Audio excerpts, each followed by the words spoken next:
Salut les perchés, je m'appelle Fanny Marcos et aujourd'hui je suis venue interviewer Sylvie Durozo qui se trouve là à mes côtés. Et Sylvie Durozo, aujourd'hui, elle va nous présenter son métier qui est celui d'être thérapeute en décodage biologique. C'est ça ou je me suis trompée encore? Je me suis encore trompée. Je préfère le mot lecture biologique, mais ça marche, c'est pareil. Il n'y a pas de souci, on est OK. Merci. Voilà, donc en lecture biologique, elle va nous présenter son métier et donc elle va nous présenter ce qu'elle fait, qui elle est, et elle va nous dire un peu en quoi ça consiste pour qu'on comprenne ce que c'est comme thérapie. Allez, je t'écoute. Alors, thérapeute en lecture biologique. La lecture biologique, c'est quelque chose qui me passionne. Ah, bon, c'est déjà un bon point. J'ai découvert avec ça qu'on avait un corps magique, quand même, quelque part, et qu'il était notre ami et non pas notre ennemi. Ok.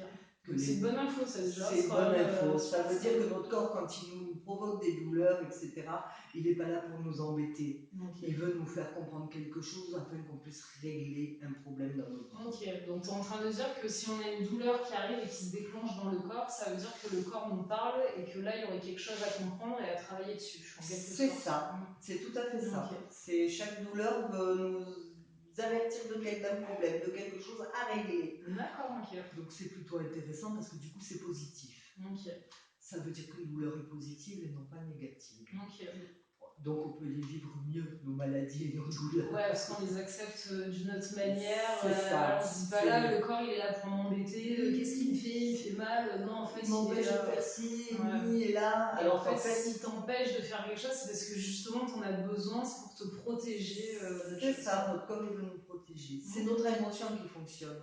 D'accord. En sachant qu'on a 95% d'inconscient pour 5% de conscient. Ok. Alors l'inconscient, ça pourrait rentrer dans quoi? T'arriverais à expliquer un peu comment on met l'inconscient? Alors comment expliquer l'inconscient? Parce que c'est bien l'inconscient. Ça, c'est une très bonne réponse. C'est la partie du cerveau qui garde tout de notre vie, dans les moindres détails. C'est le morceau du cerveau qui garde tout, l'heure, le jour, le temps, etc. Okay. C'est lui qui garde toutes les infos. Donc c'est lui qui nous permettrait justement de rester en vie s'il y avait une difficulté, par exemple, quelque chose comme ça, et qui va maintenir à notre survie, qui va être là pour... Lui, son seul but, c'est qu'on survive aux situations. Donc c'est lui qui va nous faire avoir des réactions. Okay. C'est aussi lui qui va déclencher des symptômes, des fois, du coup. Justement, pour empêcher d'avoir telle ou telle réaction, ou de faire telle ou telle chose, ou au contraire, pour nous aider à pouvoir faire. Et donc à accéder à un mieux-être pour notre survie, justement, et rester vivant et profiter de cette belle vie. C'est ça. On a un corps, le corps humain est magique, c'est vraiment une super machine, moi je trouve. Alors c'est vrai que je pourrais donner des exemples de douleurs qui ont fait que... Alors celle que je donne le plus souvent, c'est mon histoire d'épaule. Si ça vous va. Alors, on va peut-être commencer par que tu nous expliques en quoi consiste ton métier exactement. Et comme ça, après, tu mettras les exemples derrière. Ok, ça marche, je comprends. Voilà. Moi, pendant la séance, en général, j'ai une main posée sur la jambe du patient. D'accord. On a mon doigt qui bouge, qui teste. En fait, c'est des tests. J'ai vécu la séance avec Sylvie, donc je pourrais vous faire des retours aussi quand même. Donc oui, elle vous touche, mais c'est tout tranquille. Voilà, c'est juste mon doigt qui appuie un peu sur la cuisse pour, au fur et à mesure, c'est le corps du patient qui me donne des informations. Donc ça pourrait là ressembler un peu à la kinésiologie à ce niveau-là. Ça peut ressembler. Au niveau de la kinésiologie, ils font des tests musculaires souvent à partir de là.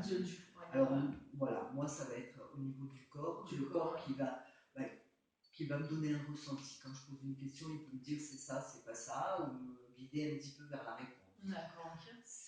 Et puis selon les infos qu'il me donne, qui viennent, parce que des infos, il y en a tout le temps partout autour de nous. Okay. Quand les infos viennent, je les transmets au patient. Ouais.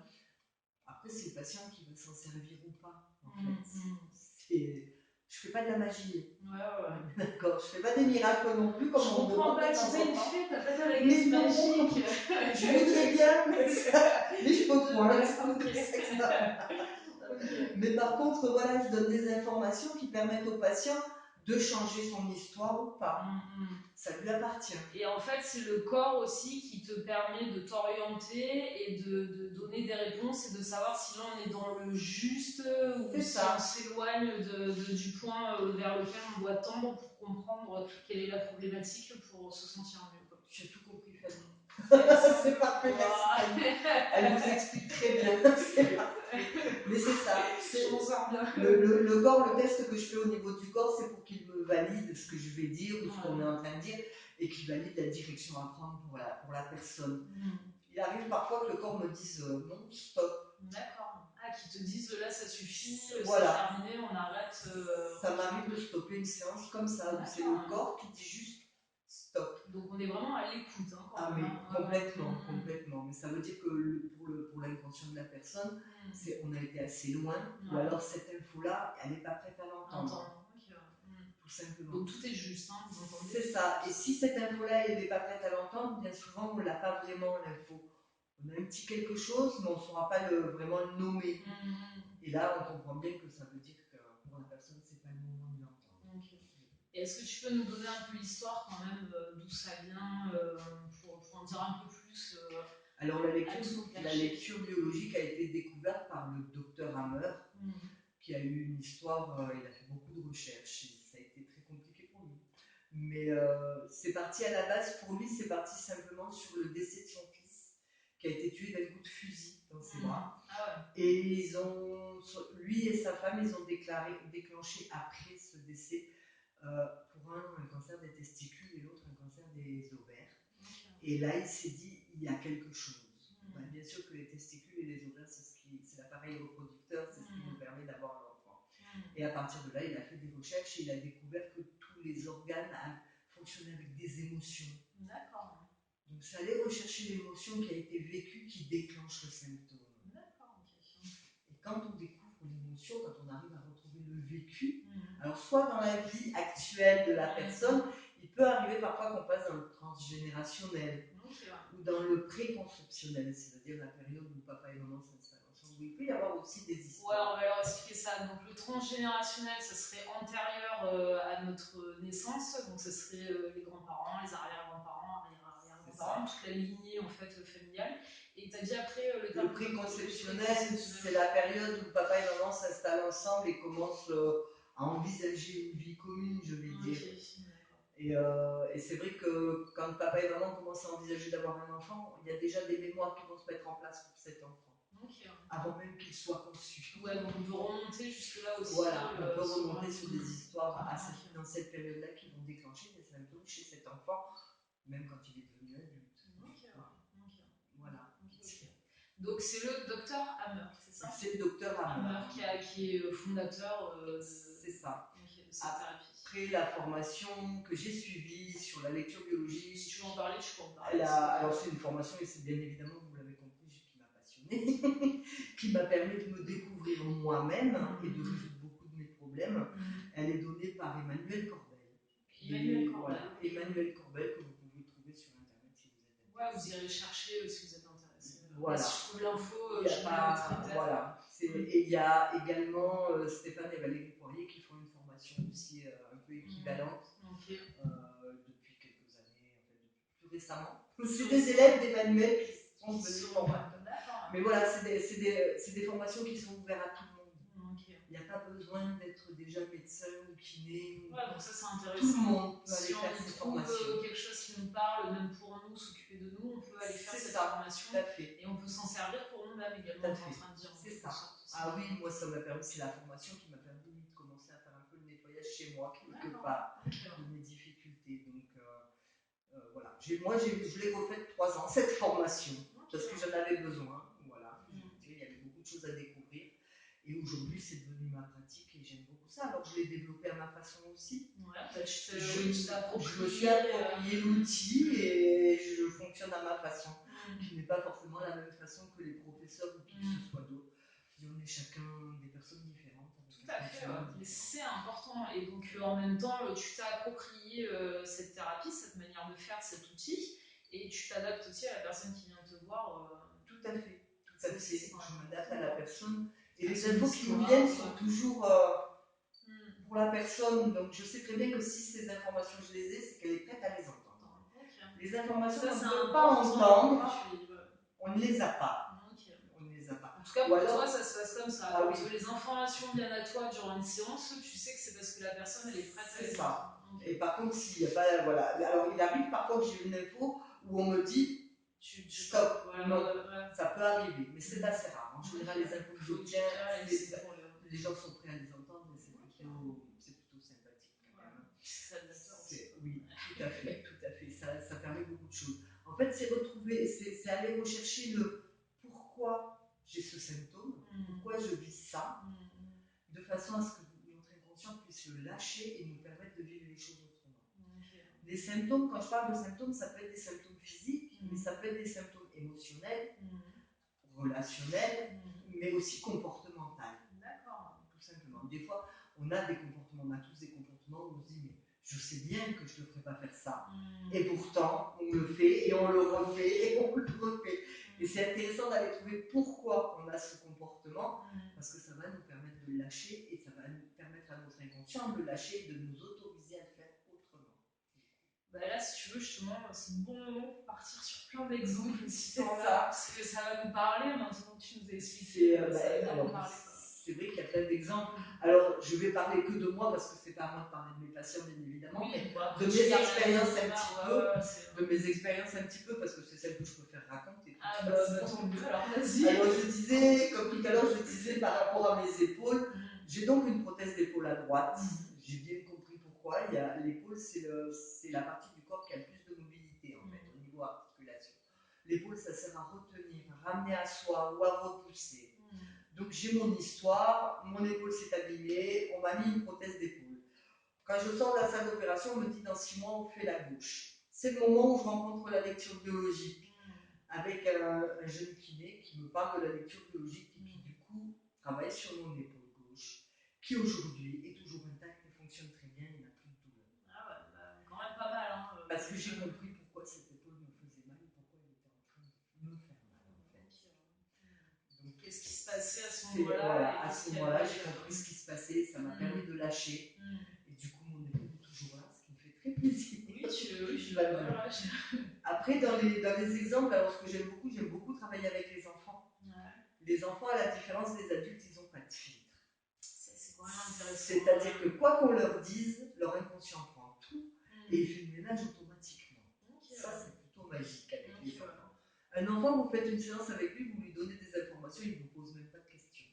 Ouais, parce qu'en fait, ce qu'il faut expliquer là, c'est que quand elle vous fait la séance, Sylvie, à la fin, elle vous dit dans le temps que va mettre votre corps, toutes vos énergies, enfin, vous pouvez mettre les chakras, les auras, vous y mettez tous les termes que vous voulez, pour comprendre et assimiler l'information et s'en débarrasser, si on peut dire s'en débarrasser également. Oui. Mais faire en sorte que ça évolue et que le problème qui était là puisse disparaître, voilà. soit digéré, assimilé et vidé, quoi. Voilà. C'est ça. Et donc elle vous dit en combien de temps ça va se passer, et donc les enfants donc iraient beaucoup plus vite parce qu'ils n'ont pas de filtre. C'est ça, ils ne posent pas de questions. Avec un adulte, je leur donne une information, c'est tout de suite, c'est ah oui, mais comment? Alors déjà la première question souvent qui vient, c'est mais comment vous faites pour avoir cette info?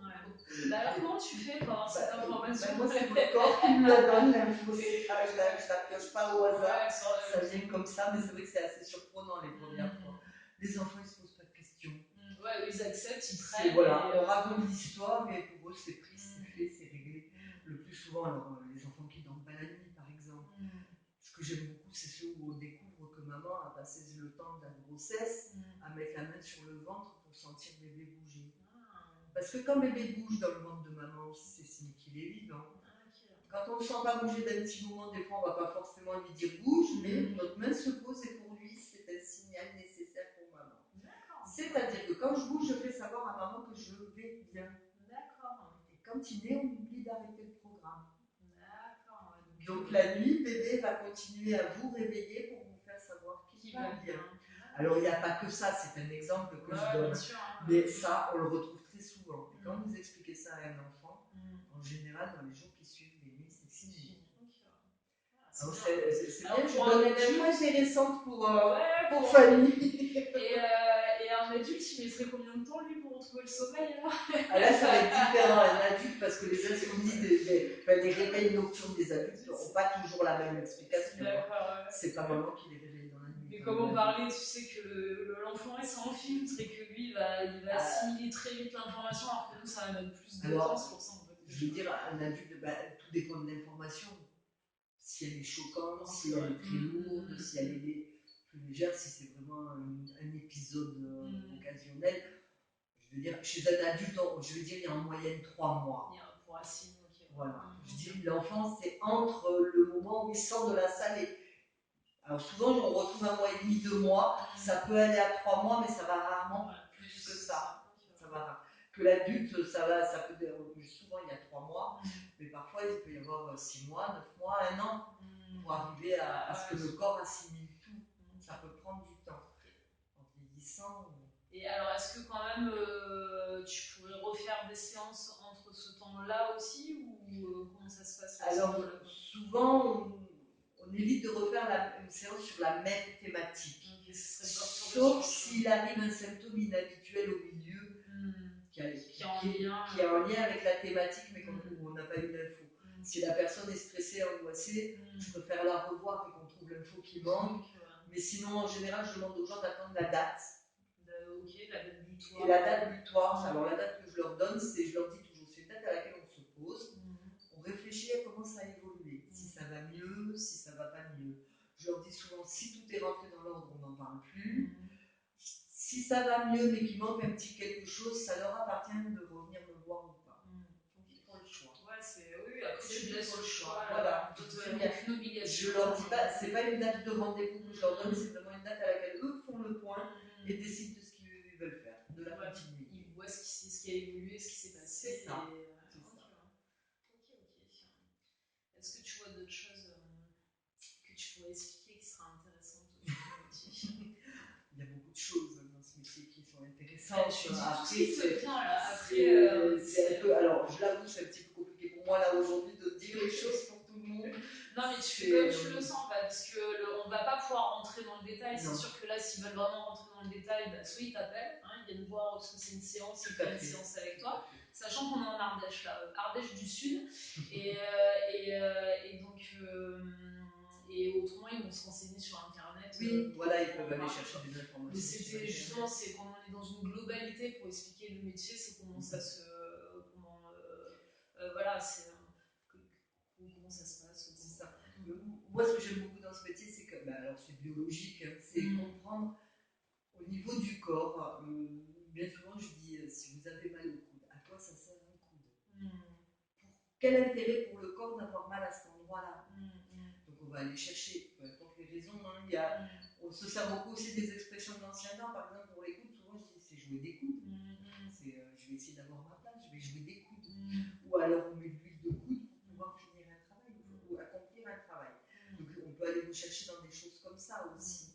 Mais c'est toujours partir sur à quoi sert cet organe, de cette articulation, peu importe, et quel intérêt a le corps de faire ça.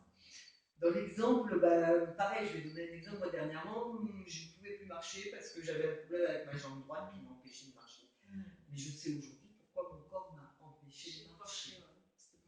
Il m'a dit, tu m'écoutes pas, donc tu ne vas plus marcher, comme ça au moins je suis sûre que tu restes vivante. C'est intéressant de découvrir tout ça, d'écouter son corps. Et puis alors, c'est compliqué des fois de trouver les choses pour soi-même. Aller voir un thérapeute, c'est ça, j'allais venir là-dessus. Parce qu'on en discutait juste avant hors caméra, mais c'est vrai que des fois, trouver l'info pour soi-même, c'est plus compliqué, alors que quand on va voir une tierce personne qui est extérieure, elle trouvera l'info plus facilement et elle pourra plus facilement nous expliquer la problématique qu'on a. Voilà, et à quoi c'est relié et tout. Parce qu'être son propre thérapeute, c'est bien, mais c'est limité quand même. Des fois, il y a des limites. C'est ça, puis on connaît notre vie.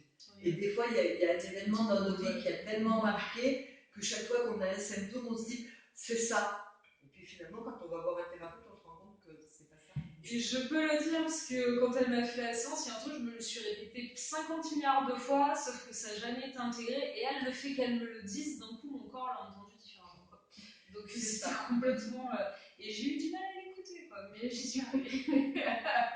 Mais c'est vrai que c'était vraiment. Oui, c'est ça. Mais c'est l'intérêt de ces séances. je ne veux pas me lancer des fleurs et dire que je suis parfaite. J'ai jamais eu de mauvais retour sur mes séances jusqu'à maintenant. Sauf une fois parce que je m'étais trompée. Enfin, au début, j'avais une tendance à vouloir faire plaisir aux gens et de donner des dates un peu grosses. Okay. Et du coup, les gens étaient déçus parce que la date que je donnais, ça n'avait pas fini en fait.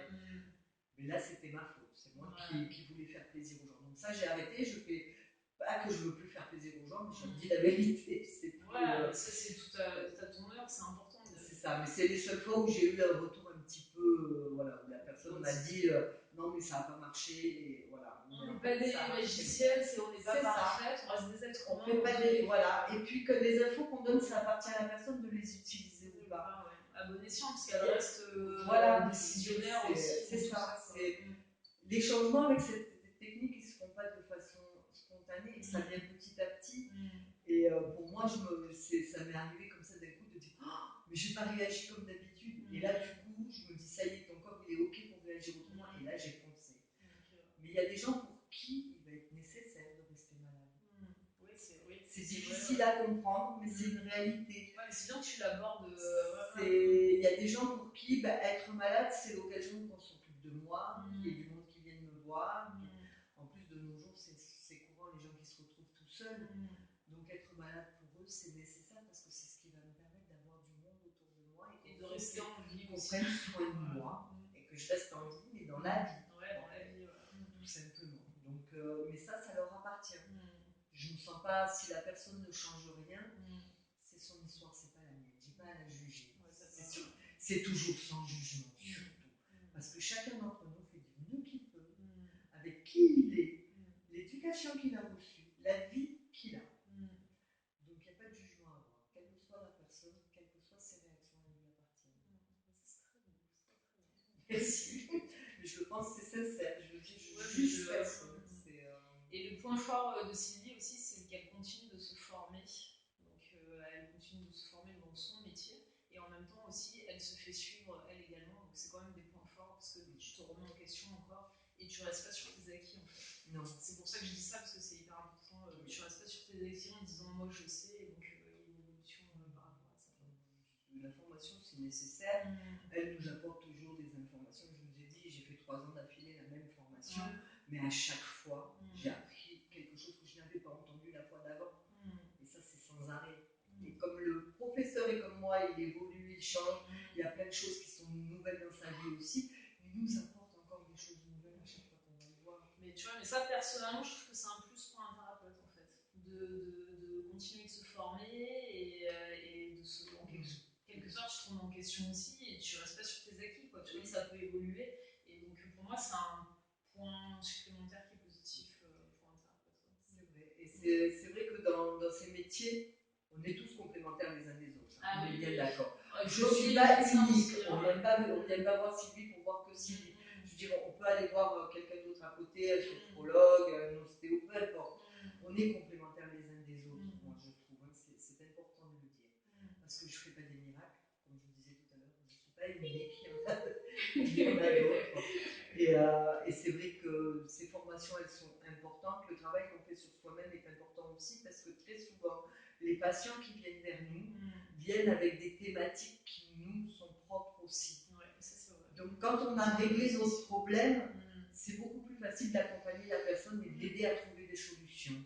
Et il y a d'autres fois où c'est le patient qui nous fait ressortir un problème dont on n'avait pas conscience. Et c'est l'occasion pour nous d'aller faire une séance. Pour nous aussi. C'est magique tout ça. Moi je dis on a tous besoin les uns des autres. Mais mes patients m'apportent autant de choses et de bonheur que ce que je peux leur offrir. Alors, tes futurs patients ou ceux qui écoutent cette vidéo et qui voudraient te retrouver, ils vont pouvoir te retrouver où? Parce que je sais que tu as une page Facebook. Alors oui, j'ai une page Facebook. On peut me retrouver sur Google aussi. Parce que j'ai mis sur Google Business, donc ça donne mon adresse, ça donne mes heures d'ouverture, etc. De toute façon, je vous mettrai dans la barre d'infos dessous Et puis maintenant, vous allez pouvoir me retrouver auprès de famille. Ça va être super. Ça, c'est nouveau pour moi. J'espère que ça passera bien cette vidéo. Oui, mais oui, après, si vous avez des questions, il n'y aura pas de souci. Vous pouvez les poser dessous. Moi, je les retransmets à Sylvie. Et autrement, vous pouvez les poser directement à Sylvie. Et le mieux, c'est de venir faire une séance avec Sylvie. C'est ça. Et après, voilà, sur Google ou sur Facebook, vous me trouvez, vous trouvez mon numéro de téléphone, donc il ne faut pas hésiter. Ouais, tu seras faut pas hésiter. Ah oui, je suis toujours disponible. J'adore partager ma pratique, j'adore partager ce que je fais, donc n'hésitez pas si vous êtes curieux. Ok, ce sera le mot de la fin. Ce sera le mot de la fin. Ok. Merci Fanny. Merci Sylvie de m'avoir reçu. C'était très Merci de sympa. nous avoir écoutés. Au revoir à tous.